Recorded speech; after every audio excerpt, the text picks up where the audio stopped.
High বন্ধুরা, welcome to my channel laser blog. বন্ধুরা, আজকে তোমাদের সঙ্গে আরও একটা নতুন রেসিপি শেয়ার করবো বলে এসেছি। আর আজকে তোমাদের আমি বানিয়ে দেখাবো রেনবো মোমো।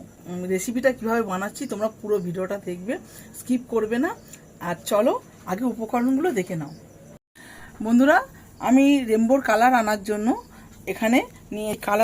নিয়েছি এখানে আমি ন্যাচারাল কালার দেবো। এখানে নিয়েছি বিট, গাজর আর পালং শাক। দেখো, আমি স্টাফিংয়ের জন্য নিয়েছি এখানে চিকেন কিমা। চিকেনটা ম্যারিনেট করার জন্য নিয়েছি এখানে পেঁয়াজ কুচি, ধনেপাতা কুচি, রসুন কুচি, কাঁচা লঙ্কা কুচি, আদা কুচি। তাহলে চলো আগে আমি ম্যারিনেটটা করে নিই, তারপরে রেনবো মোমোটা কিভাবে বানাবো তোমাদেরকে দেখাবো। আমি সব কুচনো উপকরণগুলো দিয়ে দিয়েছি। এবারে দেব গোলমরিচ গুঁড়ো, সমান মতো নুন আর হাফ চামচ জিরে গুঁড়ো। এইবার দেব অল্প একটু সাদা তেল নেব। দেখো, এখানে আমার মাখা হয়ে গেছে। ময়দা মাখার আগে আমি এই তিনটে উপকরণ আগে মিক্সিতে বেটে নেব। দেখো, আমার তিনটে কালার বাটা হয়ে গেছে। ময়দাটা মাখবো, তার জন্য আগে ময়দাটাকে একটু ম্যারিনেট করবো। ময়দার মধ্যে একটু তেল দেব। এইবার দেব পরিমাণ মতো নুন। এটাকে আমি ভালো করে মাখবো, মেখে চারটে ভাগ করে নেব। চারটে ময়দাটাকে ভাগ করে নিয়েছি। এবারে আমি এই তিনটে কালার দিয়ে মাখবো আর একটা সাদা মাখবো। প্রথমে আমি গাজর বাটাটা দিয়ে মাখছি।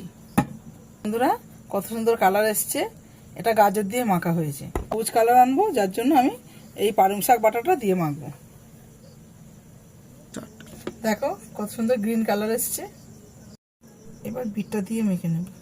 দেখো বন্ধুরা, আমি এখানে তিনটে কালার করে নিয়েছি রেনবোর। এবার সাদা কালারটা করব। দেখো বন্ধুরা, আমার রেনবোর চারটে কালার রেডি। আমি 7টা কালার করছি না, এখানে 4টে কালারই করছি। চলো এবার আমি বেলছি, দেখে নাও তোমরা কিভাবে আমি মোমোগুলো বেলবো আর বানাবো। দেখো বন্ধুরা, আমি 4টে কালার পরপর সব বেলে নিয়েছি। দেখো বন্ধুরা, এবার এটাকে আমি এইভাবে রোল করব।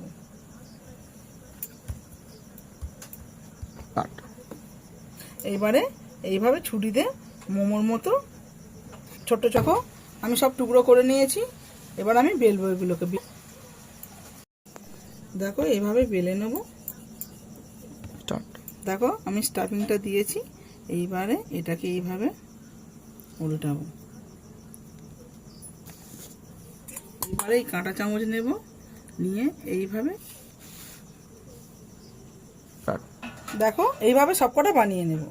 দেখো বন্ধুরা, আমার সব মোমো রেডি হয়ে গেছে, কত সুন্দর হয়েছে। এবার এগুলো আমাকে স্টিম করবো। দেখো, আমি একটা কড়াইতে জল দিয়েছি আর স্ট্যান্ড দিয়ে এর উপর আমি স্টিমে চাপা দিয়ে দেবো। তাহলে দেখো বন্ধুরা, আমার রেনবো মোমো রেডি আর কালারফুল হয়েছে।